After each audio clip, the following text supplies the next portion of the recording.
எதனாலனா ரோட்ல night time போகக்கூடாதுன்னு சொல்றாங்க போல. ஏன்னா, ஒரு பொண்ணு ஒரு வீட்ல வாழ்றா. அதே வீட்ல தனியாளாவே அவ செத்து போயிடுறா. அவ உடல் அடக்கம் பண்ண யாருமே இல்ல. இதனால அவளுக்கு என்ன பண்றதுன்னு புரியல. செத்ததுக்கு அப்புறம் பேயா மாறிடுறா. பேயா மாறி அந்த இடத்துக்கு போன எல்லா மக்களையும் பயமுறுத்துறா. பயமுறுத்துற இவ என்ன பண்றா? ஒரு சின்ன பையனை பார்க்கறா. அவனுக்கு வயசு 25 மாதிரி இருக்கா. அந்த பையனுக்கு ஹார்ட் டிசீஸ் இருக்கு. அந்த பையன் பேயை பார்க்கவும் பயப்படாம, நான் எப்படி சாகதான் போறேன், உன்னால முடிஞ்ச என்ன கொள்ளு அப்படின்னு சொல்றான். இந்த பேய் என்ன பண்ணுதுன்னா, அந்த கதையெல்லாம் சொல்லுது.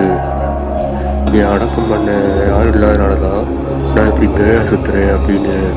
இந்த பையன் உடனே அந்த பொண்ணை அடக்கம் பண்றான். அடக்கம் பண்ணி சம்பிரதாயங்கள்லாம் சரியா செய்யறான். அதுக்கப்புறம் அந்த பேய் வெள்ளை நிற ஆவியா மாதிரி இந்த பையனோட நெஞ்சில் எப்படி கை வைக்குது.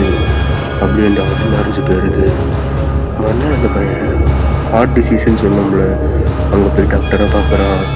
டாக்டர் சொல்கிறாரு, உங்களுக்கு ஹார்ட்டு சம்மந்தமாக எந்த டிசீஸ் எப்போ வந்துச்சு அப்படின்னு கேட்குறாரு. ஏன்னா அவர் ஹார்ட்டில் முதல்ல அந்த டிசீஸுக்கும் ஒரு ஹார்ட்டுக்கும் சம்மந்தமே இல்லாமல் இருந்துச்சு. அவர் ஹார்ட்டு சரியாயிடுச்சு.